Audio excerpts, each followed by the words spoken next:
Tax से जुड़ी हर उलझनों को दूर करने के लिए लेकर हम हाजिर हैं आपका पसंदीदा शो टैक्स गुरु, जहां हम नियमों के दायरे में रहकर टैक्स बचाने के बेहतरीन तरीके आपको बताते हैं। नमस्कार, मैं हूं लक्ष्मण रॉय और इस बार हमारे साथ हैं जानी मानी टैक्स एक्सपर्ट गौरी चड्ढा। गौरी, आपका स्वागत है हमारे शो में।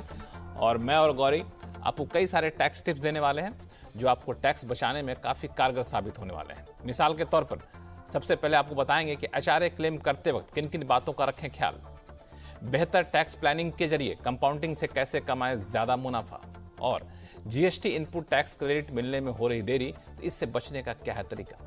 इन सारे मुद्दों पर बातचीत करेंगे, लेकिन सबसे पहला मुद्दा जो पिछले कुछ दिनों से काफी ज्यादा सुर्खियों में है वह है एचआरए क्लेम करने को लेकर के। दरअसल एचआरए ठीक ठाक मिल जाता है और जो लोग ओल्ड टैक्स रिजीम में हैं वो एचआरए क्लेम करते हैं, टैक्स भी अच्छा खासा बच जाता है।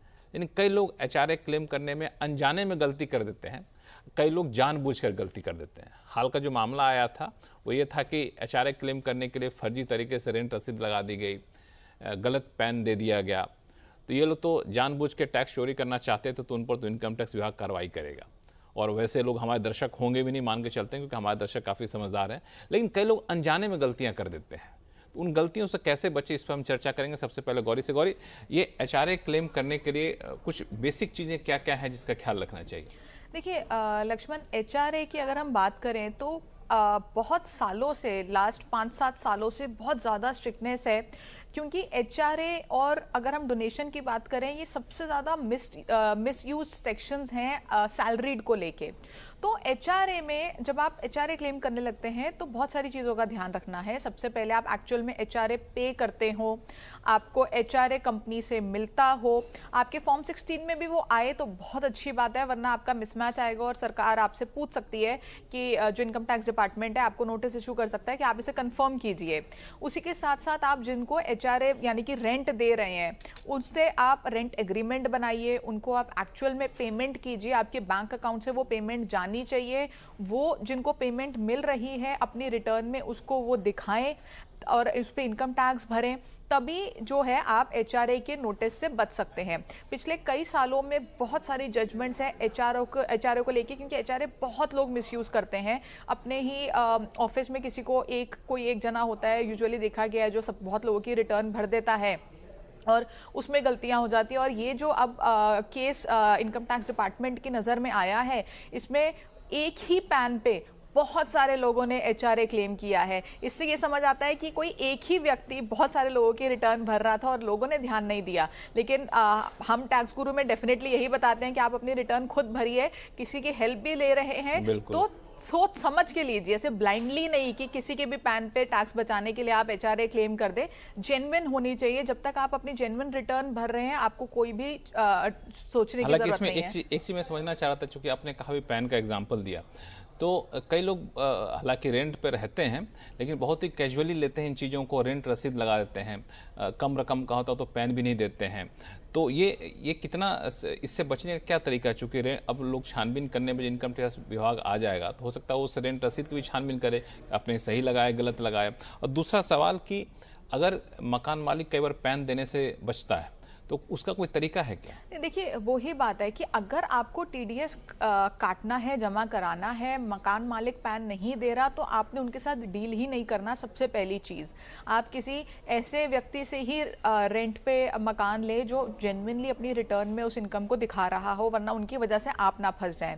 दूसरा, अगर आप रेंट दे रहे हैं तो अगर आप दो चीजों का मेनली, बहुत छोटी छोटी चीजें बहुत सारी हैं, मेनली दो चीजों का आपको जो ध्यान देना है कि रेंट एग्रीमेंट आपका प्रॉपर होना चाहिए। दूसरा, जो पेमेंट्स हैं वो आपकी ऑनलाइन होनी चाहिए। जब आप पेमेंट ऑनलाइन करेंगे, वो मनी ट्रेल है कि मेरे अकाउंट से निकल के लैंडलॉर्ड के अकाउंट में गया, आपकी ज्यादातर परेशानी वहीं दूर हो जाती है। अगर लैंडलॉर्ड ने अपनी रिटर्न में नहीं दिखाया, वो आपकी गलती नहीं है।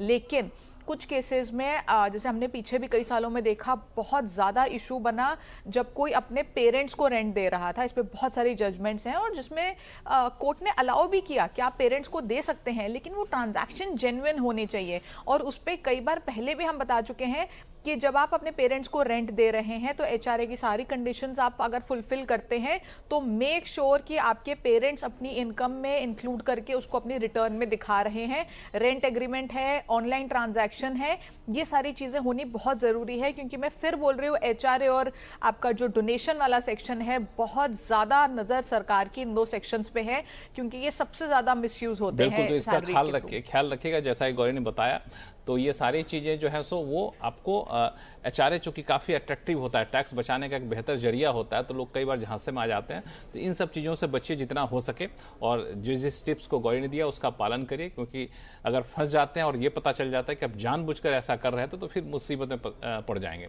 इसका ख्याल रखिएगा। अब चलते हैं, शुरू करते हैं सवाल जवाब का सिलसिला। सबसे पहले चलते हैं तेलंगाना, जहाँ निजामाबाद से मकरंद व्यवहारे जी हमारे साथ फोन लाइन पर जुड़ चुके हैं। मकरंद साहब नमस्कार। नमस्कार सर। बताएं क्या उलझन है आपकी? सर मैं एक सेल्फ एम्प्लॉयड डॉक्टर हूँ, यहाँ पे निजामाबाद में प्रैक्टिस करता हूँ। अच्छा। मेरी सालाना आय रेवेन्यू लगभग 14 लाख की होती है। अच्छा। जिसमें से मेरे प्रोफेशनल एक्सपेंसेस अप्रोक्सीमेटली 5 लाख के होते हैं। तो एक्सपेंसेस जाने के बाद जो मेरा नेट इनकम होता है 9 लाख, वो मैं अपने सेविंग्स अकाउंट में डालता हूँ। ठीक है। तो आज तक तो मैं अपना tax computation normal old method के हिसाब से कर रहा था। तो मैं सोच रहा था कि अगर फ्यूचर में मैं presumptive taxation under section 44AD के हिसाब से करूं, तो मुझे टैक्स मेरे नेट इनकम जो 9 लाख है उसके हिसाब से बतानी पड़ेगी, या फिर 50% of gross receives which comes around 7 lakh, तो 7 लाख पे टैक्स भरना पड़ेगा। तो उनमें से कौन सा चीज करेक्ट रहेगा? बिल्कुल, काफी अच्छा सवाल है, जो कई सारे लोग हैं जो पर्सनल प्रोफेशन में हैं या बिजनेस करते हैं, तो सारे सवाल उनके मन में भी होते हैं। गौरी, क्या करना चाहिए इनको? देखिए लक्ष्मण, हमने कई बार ऐसे सवाल शो पे डिस्कस किए जिसपे मैं हमेशा ये बोलती हूँ कि इसमें अलग अलग प्रोफेशनल्स का अलग अलग व्यू है। बहुत सारे प्रोफेशनल्स ऐसे हैं जो बोलते हैं आप एग्जैक्ट 50% 44ADA के केस में ले लीजिए, और वो दिखाते भी हैं।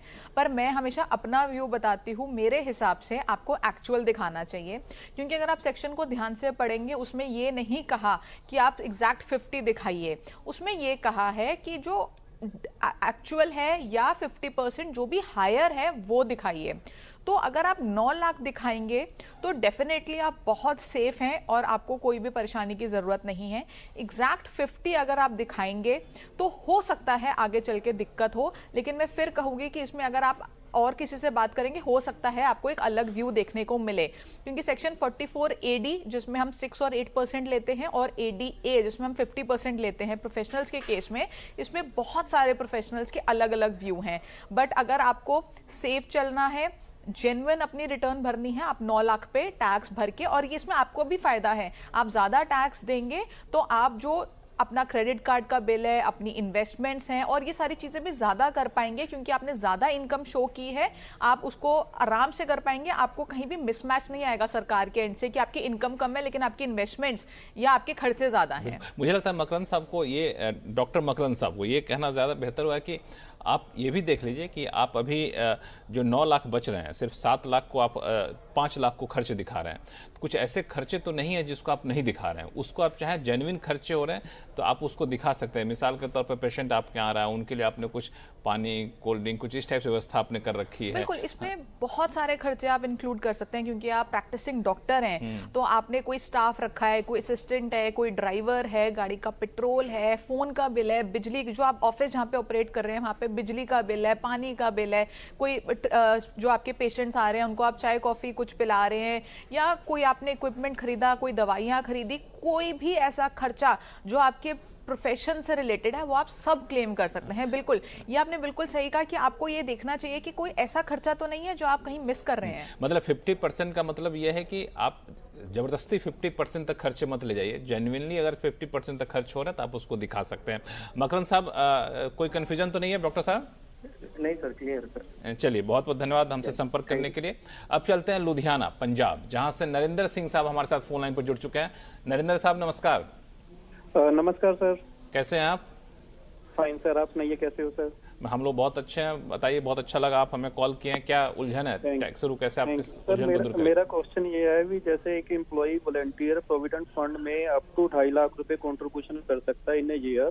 वॉलंटियर पीपीएफ की बात कर रहे हैं, वीपीएफ की बात? वॉलंटियर प्रोविडेंट फंड की बात कर रहा हूं। ठीक है, हाँ। तो उसमें अगर 2.5 लाख रुपए तक अप टू 2.5 लाख रुपए तक कंट्रीब्यूशन करता है तो वो टैक्स फ्री है। अगर 2.5 लाख से ऊपर करता है वो टैक्सेबल है। मेरा क्वेश्चन ये है भी जो टैक्सेबल होगा तो वो टैक्स किसको पे करना पड़ेगा? एम्प्लॉय डायरेक्टली पे करेगा या वहां से ही टीडीएस डिडक्ट करेगा ईपीएफ डिपार्टमेंट, या we can say that company उसमें डिडक्ट एम्प्लॉयर डिडक्ट करेगी, क्या करेगा? हाँ, बिल्कुल, सवाल काफी अच्छा है, क्योंकि पिछले दिनों मुझे याद है कि सरकार ने बजट में इससे जुड़े नियमों में बदलाव भी किया था वॉलंटरी पीपीएफ के बारे में। क्या है इनकी उलझन कैसे दूर होगी? तो देखिए, जब ये चेंज अनाउंस किया गया था कि 2.5 लाख तक आपका जो कंट्रीब्यूशन है उसके इंटरेस्ट पे कोई टैक्स नहीं लगेगा, उसके ऊपर अब हम टैक्स लगाना शुरू कर देंगे। उसी के कुछ समय बाद एक क्लैरिफिकेशन आई थी, क्योंकि बहुत लोगों को समझ नहीं आ रहा था कि ये कैलकुलेशन कैसे होगी। उसमें बताया गया था कि आपके 2 अकाउंट मेंटेन होंगे। पहला, जिसमें आप 2.5 लाख तक के इंटरेस्ट को जोड़ेंगे। दूसरा अकाउंट जो 2.5 लाख के ऊपर की कंट्रीब्यूशन है उस पे इंटरेस्ट आपका अलग से होगा, जो आपका टैक्सेबल हो जाएगा। तो अब ये आपका जो दूसरा अकाउंट है, इसमें अगर आपका इंटरेस्ट 5,000 रुपए से ज्यादा है तो आपका टीडीएस कट के आएगा। लेकिन आपको ध्यान ये देना है कि देखिए, टीडीएस का जो रेट होता है वो एक फिक्स रेट होता है ज्यादातर केसेस में। अगर सैलरी की हम सैलरी को हटा दें, बाकी सब चीजों में एक फिक्स रेट होता है। अब जरूरी नहीं है कि जितना टीडीएस कटा है आप भी उसी स्लैब रेट पे फॉल करते हो। जैसे आपका 5% टीडीएस कटा है किसी इनकम से, या 10% कटा है, और आप 30% ब्रैकेट में आ रहे हैं, तो जो बैलेंस है वो आपको जमा कराना है। तो आपका हो सकता है टीडीएस कट के आए, हो सकता है ना कट के। अगर थ्रेशोल्ड से कम है तो हो सकता है टीडीएस ना कटे, लेकिन आपको अपनी रिटर्न में दिखाना है। टीडीएस अगर कट भी गया तो जो बैलेंस अमाउंट है आपका, आपको वो जमा करा के करना है। और जब आप अपनी रिटर्न भरने बैठेंगे, ऑटोमेटिकली आपका वो जो बैलेंस है वो कैलकुलेट होके आपको दिख जाएगा। बट आपको पता होना चाहिए कि ये टैक्स आपका क्यों और कैसे बन रहा है। नरेंद्र जी, उम्मीद करते हैं कि आपकी उलझन दूर हो गई होगी। हाँ, एब्सोल्युटली। मतलब ये कहने का मतलब है जो ऊपर वाला और सेकंड अकाउंट में से जो मेरा इंटरेस्ट होगा वो टीडीएस डेबिट करके बाकी का जो बैलेंस होगा according to my tax slab मुझे ईयर ऑन ईयर जमा करवाना पड़ेगा। बिल्कुल बिल्कुल बिल्कुल बिल्कुल सही समझे आप। चलिए, थैंक यू। चलिए, बहुत बहुत धन्यवाद हमसे संपर्क करने के लिए। फिलहाल वक्त है छोटे से ब्रेक का। ब्रेक के बाद बताएंगे बेहतर टैक्स प्लानिंग के जरिए कंपाउंडिंग से कैसे कमाएं ज्यादा मुनाफा। बताएंगे छोटे से ब्रेक के बाद।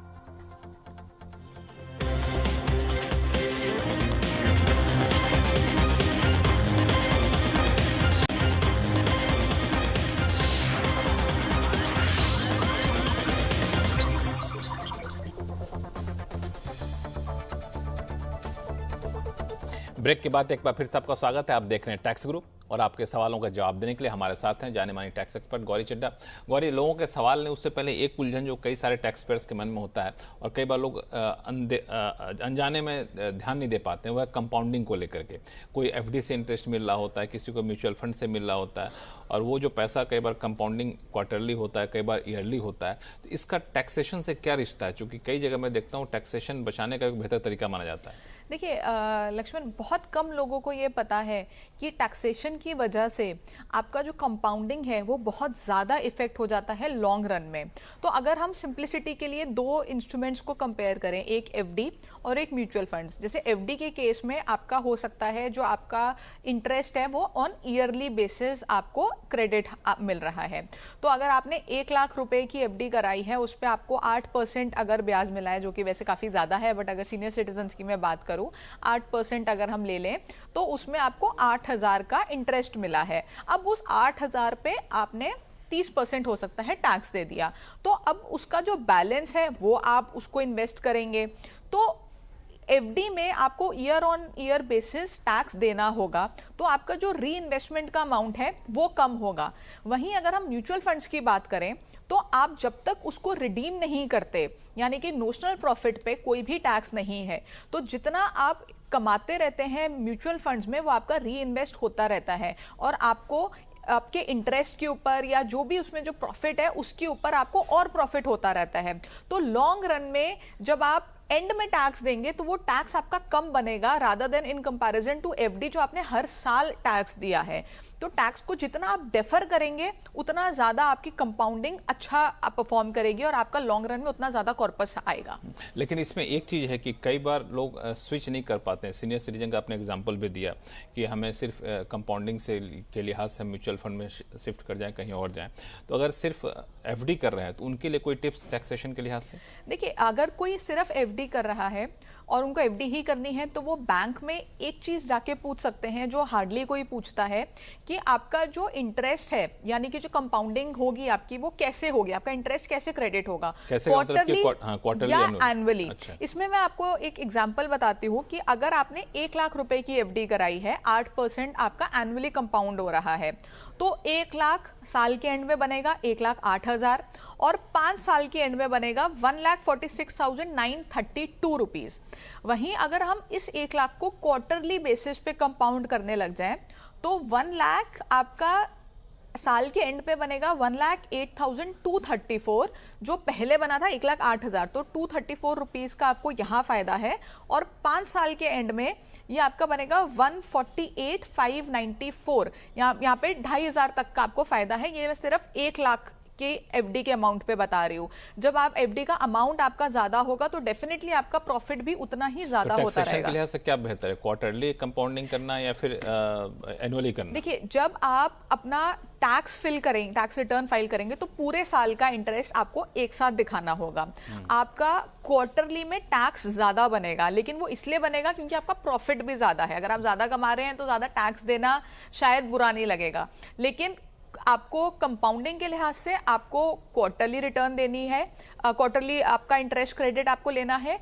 और अगर आपको टैक्स डेफर कर सकते हैं आप, यानी कि कोई और इंस्ट्रूमेंट में जा सकते हैं जहां पे इंस्टेंट आपको टैक्स नहीं देना, जितना ज्यादा बाद में टैक्स देंगे, टैक्स आप जेन्युइन देंगे, सही देंगे, जितना बनता है उतना ही देंगे, लेकिन बाद में देंगे तो आपको उतना ही फायदा होगा। चलिए, तो जब भी आप टैक्सेशन के लिहाज से देखें तो कंपाउंडिंग का खास ख्याल रखिएगा, क्योंकि वो आपके लिए एक बचत का बेहतर तरीका यहाँ पे हो सकता है। अब वापस से शुरू करते हैं सवाल जवाब का सिलसिला। चलते हैं राजस्थान, जहाँ से सवाई माधोपुर से हमारे साथ अशोक सिंघल साहब फोन लाइन पर जुड़ चुके हैं। अशोक जी नमस्कार। नमस्कार जी। बताएं टैक्स गुरु कैसी आपकी मदद करें? हाँ सर जी नमस्कार। गौरी जी आपको भी प्रणाम। मैडम, एक ये था कि मैं और मेरी पत्नी दोनों हम गवर्नमेंट से रिटायर्ड हैं और हम पेंशन होल्डर हैं। हम पिछले 17 साल से हम म्यूचुअल फंड के SIP में इन्वेस्ट कर रहे हैं। ठीक है। अच्छी रकम हो गई है और अब हम अपने मकान का रेनोवेशन करना चाहते हैं, जिसमें 40 से 50 लाख रुपए का इन्वेस्टमेंट इसमें लगेगा, पैसा खर्च होगा। वो हम अपने म्यूचुअल फंड से निकाल भी सकते हैं, हम इसमें कोई दिक्कत नहीं है। लेकिन इतना पैसा निकालने पर हमको कैपिटल गेन लगेगा। क्या आप बता सकते हैं कि ये कैपिटल गेन हम कैसे बचाएं, क्योंकि तो हमारा ही पैसा है और इस पे कैपिटल गेन लगेगा, 40 से 50 लाख रुपए निकालना है, कैसे होगा? तो आप जिस घर में रह रहे हैं उसी को रेनोवेट कर रहे हैं, कोई एडिशनल फ्लोर या कुछ बनाने का सोच रहे हैं? नहीं, हम इस घर को गिरा के नया मकान बनाना चाहते हैं, जिसमें हमें इतना पैसा चाहिए। अच्छा, मतलब प्लॉट वही रहेगा, उसको घर को हटा के पूरी तरह से नया घर बनाएंगे। ठीक है। तो देखिए, ये थोड़ा सा ट्रिकी है। जो हमारा सेक्शन 54F है, ये आपके ऊपर एक तरह से अप्लाई हो सकता है, जिसमें आप कोई भी एसेट बेचते हैं अदर देन रेजिडेंशियल हाउस, तो आप उसको रेजिडेंशियल हाउस में रीइन्वेस्ट करके अपना कैपिटल गेन टैक्स बचा सकते हैं। लेकिन यहाँ पे अगर आप इसका बेनिफिट लेना चाहते हैं तो आपको कोई भी घर या तो परचेज करना होता है या कंस्ट्रक्ट करना होता है। सेम घर को अगर आप रेनोवेट कराएंगे तो आपको बेनिफिट नहीं मिलेगा। बट अगर आप एक फ्लोर एक्स्ट्रा बना रहे हैं, यानी कि आपने घर जैसे डिमोलिश कर दिया, पहले सिर्फ ग्राउंड फ्लोर था और फर्स्ट फ्लोर था, अब आप सेकंड और थर्ड भी बना रहे हैं, तो आप एडिशनल के लिए आप जो है उसका बेनिफिट क्लेम कर सकते हैं। उसमें कुछ जजमेंट्स हैं जिसमें एडिशनल फ्लोर बनाने के लिए 54F का जो फायदा है वो दिया गया है। सेक्शन को आप पढ़ेंगे तो क्लैरिटी नहीं है, लेकिन कुछ जजमेंट्स हैं जहां पे SSC को इनकम टैक्स ऑफिसर ने डिनाई कर दी जो बेनिफिट है एडिशनल फ्लोर की फॉर अंडर सेक्शन 54F, लेकिन कोर्ट ने अलाउ किया कि आपने एडिशनल एक फ्लोर बनाया है तो हम आपको 54F का फायदा देंगे। लेकिन यहाँ पे अगर वो अपने घर को तोड़ के डिमोलिश करके नया फ्लैट बना रहे हैं तो उसको एडिशनल फ्लोर माना जाएगा? एडिशनल होना चाहिए, यानी कि अभी अगर ग्राउंड और फर्स्ट है तो वो सेम बना रहे हैं तो आई डोंट थिंक सो उनको बेनिफिट मिलेगा, और ये लिटिगेशन का मैटर है बहुत ज़्यादा। बट अगर आप सेकंड फ्लोर भी बना रहे हैं तो आपका वो एडिशनल फ्लोर का आपको बेनिफिट मिल सकता है। तो आपको बेसिकली देखना ये है कि आप कैसे उसको यूज़ कर सकते हैं, देख सकते हैं कि आपको बेनिफिट उसका मिलेगा या नहीं मिलेगा। वो एक आप एडिशनल घर को आप लेके आ रहे हैं कि नहीं, क्योंकि जो 54F है उसका एक तरह से पर्पस जो मैं समझती हूँ वो ये है कि ज्यादा से ज्यादा घर बने तो अच्छी बात है। तो अगर आप सेम ही घर को रखेंगे तो फिर उसमें तो आपको सरकार बेनिफिट नहीं देगी। एडिशनल घर आप लेके आ रहे हैं तो आपको बेनिफिट मिल जाएगा। तो थोड़ा सा आपको देखना पड़ेगा, ये थोड़ा सा लिटिगेशन का मैटर है। नियम बहुत साफ नहीं है, लेकिन नियम का जो मकसद, उस मकसद को तो आप पूरा कर रहे होंगे। लेकिन कई बार शब्द अगर कोई नियम को पकड़ के चलना चाहे तो हो सकता है कि आपको इनकम टैक्स विभाग पूछे इस पे, इसके लिए भी आपको तैयार रहना पड़ेगा। तो ये एक तकनीकी पेच है। क्यों? बिल्कुल बिल्कुल। तो चलिए अशोक जी, मैं उम्मीद करता हूं कि कुछ हद तक उलझन दूर हुई होगी। अगर फिर भी उलझन बनी रही हो तो आप हमसे संपर्क करिएगा। अब चलते हैं पुणे, जहां से पराग लेले साहब हमारे साथ फोन लाइन पर जुड़ चुके हैं। पराग साहब नमस्कार, बताएं क्या सवाल है? नमस्ते लक्ष्मण जी। नमस्ते मैडम। आपका प्रोग्राम बहुत अच्छा रहता है, मैं हर संडे देखने की कोशिश करता हूँ। मेरा सवाल यह है कि 80E से रिलेटेड है, which is for higher education. तो मैंने मेरे बेटे के लिए हायर एजुकेशन लोन लिया है अराउंड 50 lakhs। सो उसका इंटरेस्ट का बेनिफिट मुझे मिल सकता है क्या if I am in the new regime of tax, या if it is not applicable तो मैं न्यू रिजिम से फिर से ओल्ड रिजिम में जाना पड़ेगा क्या? वो ठीक है, समझ गया। देखिए, सबसे पहले ये जो सेक्शन है आपका एजुकेशन लोन का, ये 80E सेक्शन है, जिसमें लिखा गया है कि आप जितना भी इंटरेस्ट पे करते हैं, अगर आपने किसी भी बैंक या फाइनेंशियल इंस्टीट्यूशन से अप्रूव्ड से लिया है आपने लोन, तो आप इसका जितना भी इंटरेस्ट पे कर रहे हैं वो सारा का सारा आप डिडक्शन के तौर पे क्लेम कर सकते हैं, लेकिन ओल्ड रिजीम में, क्योंकि न्यू रिजीम में ये सारी डिडक्शंस हटा दी गई हैं। अब क्योंकि इसमें कोई इंटरेस्ट की अपर लिमिट नहीं है कि आपको इतना ही क्लेम करना है, आप पूरा का पूरा इंटरेस्ट कर सकते हैं, तो आपको देखना पड़ेगा कि आपका इंटरेस्ट का अमाउंट बन कितना रहा है। अगर आपका इंटरेस्ट का अमाउंट बहुत ज़्यादा है और आपको ओल्ड रिजीम में ज़्यादा फायदा हो रहा है तो आप ओल्ड में जाइए। अगर आपका इंटरेस्ट का अमाउंट इतना नहीं है कि आप उसको ओल्ड रिजीम में क्लेम करने के बाद उसमें टैक्स बचा पा रहे हैं तो आप न्यू में रहिए और न्यू में जो है अपना टैक्स भरिए। तो आपको दोनों को कंपेयर करना पड़ेगा, लेकिन 80E यूजुअली आपको काफ़ी अच्छा बेनिफिट दे देता है अगर आपकी और भी सेक्शन साथ में हैं। तो आप सारे सेक्शंस को क्लेम कीजिए ओल्ड रिजीम में, न्यू रिजीम करिए विदाउट एनी सेक्शंस, और फिर देखिए आपके लिए कौन सा बेहतर है। बिल्कुल, ये कैलकुलेटर जो है पराग साहब इनकम टैक्स की वेबसाइट पे भी दे रखा है, आप उस पर जाएंगे, सारी चीज़ों की डिटेल भरेंगे तो आपको बिल्कुल साफ साफ दिख जाएगा कहाँ पे आपको फायदा हो रहा है और उसके हिसाब से आप फैसला यहाँ पे ले सकते हैं। फिलहाल वक्त है छोटे से ब्रेक का। ब्रेक के बाद जानेंगे जीएसटी से मिलने वाले इनपुट टैक्स क्रेडिट में हो रही है देरी, तो कैसे इससे बचें, बताएं छोटे से ब्रेक के बाद।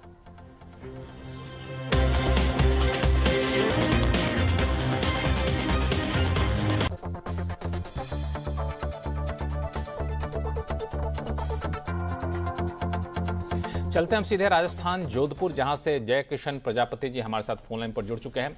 प्रजापति जी नमस्कार, बताएं क्या सवाल आपके पास? नमस्कार सर। नमस्कार। पहले तो आपको बहुत बहुत बधाई कि कम से कम जीएसटी के बारे में हम आपको कुछ जो हम नहीं बिल्कुल, कभी भी आप जीएसटी जुड़े सवाल हमसे पूछ सकते हैं। सर ऐसा है कि जीएसटी के रिटर्न भरने में दो तरह का सिस्टम है, एक तो 3 महीने का है और एक महीने का। तो हम हर महीने रिटर्न भरते हैं। हम लोग बैटरी ट्रेड में काम करते हैं और 28% जीएसटी एप्लीकेबल होती है।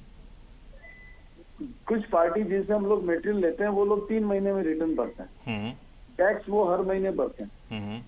हमको उसका इनपुट रिटर्न जो क्रेडिट है टैक्स का जीएसटी का वो 3 महीने बाद मिलता है। ठीक है। हाँ, तो देरी से मिलता है, आपका कहना ये है?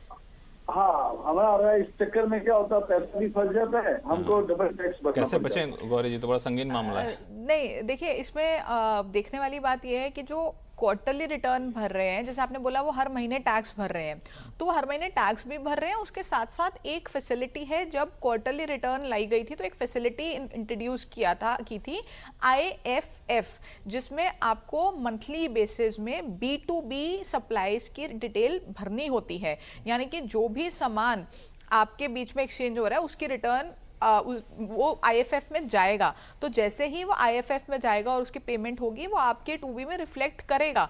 तो आप एक बार उनको बोलिए कि 3 महीने में ना भरने की बजाय वो IFF को मंथली भरें। जो हो सकता है वो भर भी रहे हो, लेकिन हो सकता है गलती से आपकी रिटर्न जो B2B सप्लाई है वो रह गई हो। तो आप एक बार उनसे क्रॉस चेक कीजिए कि IFF ठीक से भर रहे हैं कि नहीं। अगर वो IFF ठीक से भरेंगे आपको क्रेडिट अपने समय पे मिल जाएगा। चलिए, अगर इसके बावजूद, चेक करने के बावजूद ये दिक्कत आपकी रह जाती है प्रजापति जी, तो हमसे फिर से संपर्क करिएगा, आपकी उलझन को हम दूर करने की कोशिश करेंगे। गौरी, आपका बहुत बहुत धन्यवाद सभी सवालों का जवाब देने के लिए। टैक्स गुरु में फिलहाल इतना ही। आप भी अपने सवाल हमें लिख सकते हैं tax@moneycontrol.com पर। फिलहाल के लिए दीजिए इजाजत। नमस्कार, देखते रहिए CNBC आवाज।